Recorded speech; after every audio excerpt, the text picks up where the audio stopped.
This video is made possible by our generous supporters on Patreon. Check out patreon.com/NWR for all the details.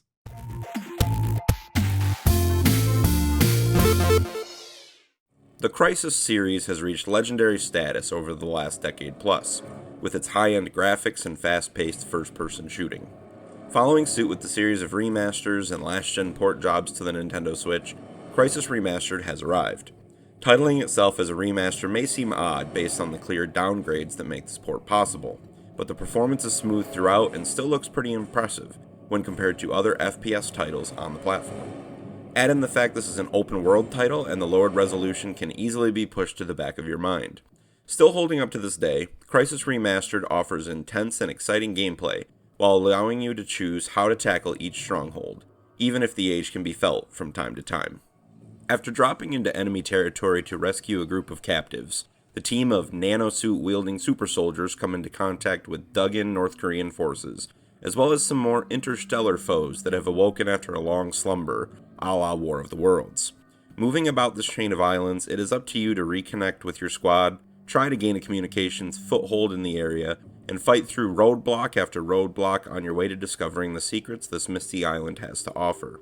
The story is definitely secondary to the top-notch gameplay, but offers an interesting take in comparison with most first-person shooters, even if a majority of the themes and ideas could be found in other media. Getting around a sandbox of this magnitude can be a daunting task, but Crysis does traversal right. Between the vehicles and boats that can be commandeered, and the nanosuit's speedy sprint option, you can make your way around like it's no difficult task at all. Pair that with a burst jump that sends you through the air fairly high, and you can maneuver your way around most obstacles. The only negative I found to your nanosuit's core abilities came in the use of your chameleon-like stealth ability, which I found to rarely actually hide you from enemies, even from long distances. With that being said, this AI is tough to beat, even in easier gameplay modes. They are quite intelligent, recognizing movement and sound to a degree you don't find in rival shooters. This means you will have to actually take the time to plan out step by step how to tackle encounters varying from patrols to full-on complexes. This variety to combat means that every engagement feels fresh and thrilling.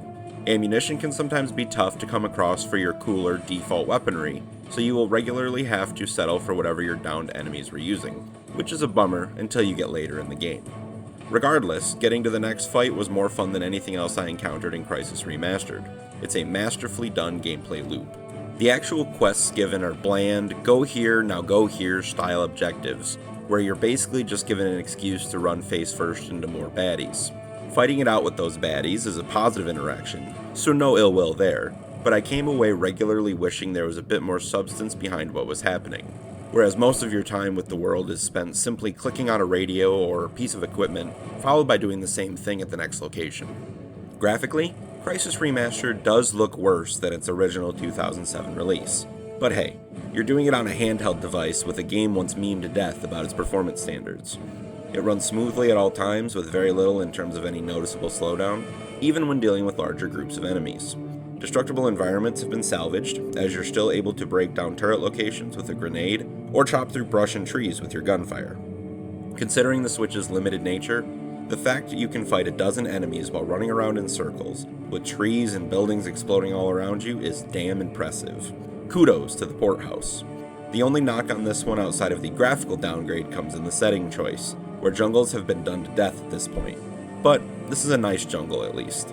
Crysis Remastered is an impressive showcase for the Nintendo Switch's true capabilities when ports are given the love and attention they deserve. Graphical downgrade aside, this title plays, looks, and feels great. Besides some aging mechanics and a so-so story, the gameplay loop of fighting through strategic engagement to engagement is addictive and invigorating, even if that means you'll have a better time ignoring the objectives to get to the next fight quicker. This video is made possible by our generous supporters on Patreon. Did you know that Nintendo World Report is funded directly by fans like you? When you support Nintendo World Report on Patreon, you get immediate access to multiple exclusive podcasts every month, exclusive Discord channels, an early look at select content, and more, all for as little as $1 a month. Check out patreon.com/NWR for all the details.